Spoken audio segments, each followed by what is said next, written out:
aqui, acompanha comigo, chamado narrador. Narrador.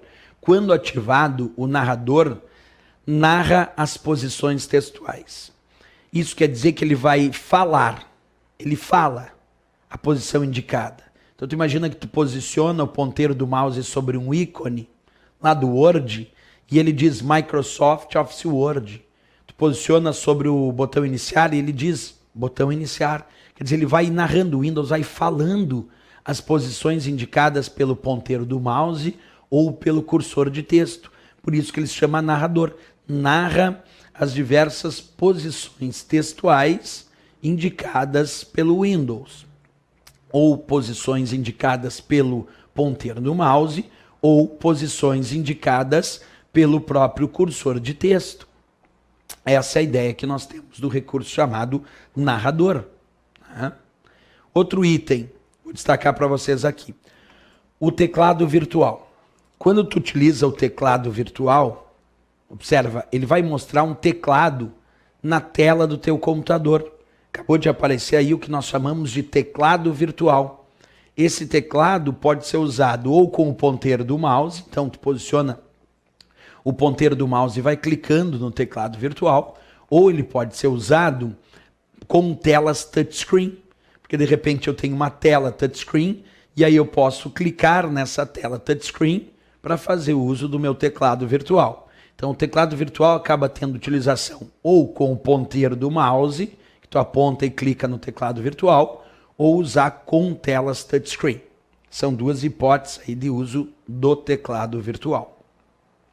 Recurso bem interessante, uma coisa de se dizer do teclado virtual. É muito comum hoje em dia o teclado virtual estar vinculado também à segurança da informação. Por que isso? Porque existem alguns sites, como por exemplo sites de bancos, que para tu entrar os teus dados de identificação, o banco disponibiliza um teclado virtual para tu não digitar os teus dados no teclado físico, e sim nesse teclado ou no teclado virtual lá do site do banco. Porque existem programas chamados de programas espiões, spyware, que são dotados de um recurso que nós chamamos de keylogger, que anota tudo que tu digita no teclado físico em arquivos de texto.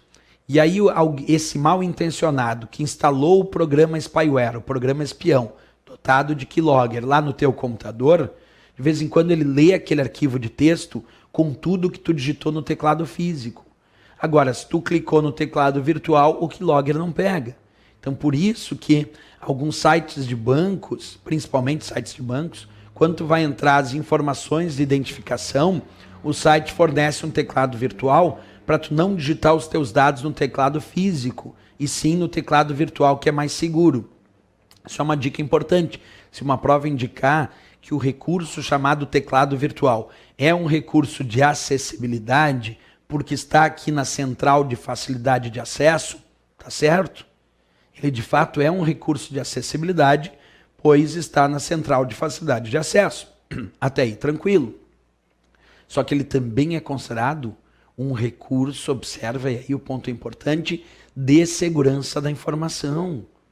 Então, se algumas provas afirmarem que o teclado virtual é um recurso de segurança da informação, isso está correto, certo? Vamos para o próximo recurso. O próximo recurso que nós vamos estudar dentro da central de facilidade de acesso é o que nós chamamos de alto contraste. O alto contraste gera um alto contraste entre cores e fontes para facilitar a leitura para quem tem um certo tipo específico de dificuldade visual. Tu imagina alguém que tenha uma dificuldade visual, que não enxerga muito a diferença entre alguns tons de cores, e que para essa pessoa o texto está numa cor muito parecido com a cor de fundo, que embora o texto sobreposto à cor de fundo pareça ser diferente para a maioria das pessoas, para essa pessoa que não consegue enxergar muito bem a diferença entre alguns tons de cores, para ela o texto parece ter a mesma cor de fundo, então ela não consegue ler o texto. A solução para isso é ativar o alto contraste. Eu quero te mostrar como é que vai ficar a tela do meu computador quando eu ativei o alto contraste. Observa, acabei de ativar o alto contraste e a tela fica assim. Percebe que Os textos e as cores desses textos estão em alto contraste com o seu fundo, facilitando então a leitura para quem tem um certo tipo específico de dificuldade visual. Essa é a ideia do alto contraste, é sempre facilitar a leitura para quem tem um certo tipo específico de dificuldade visual que não consegue enxergar a diferença entre alguns tons de cores, né? Por isso aí é o alto contraste. Recurso bem interessante da Central de Facilidade de Acesso.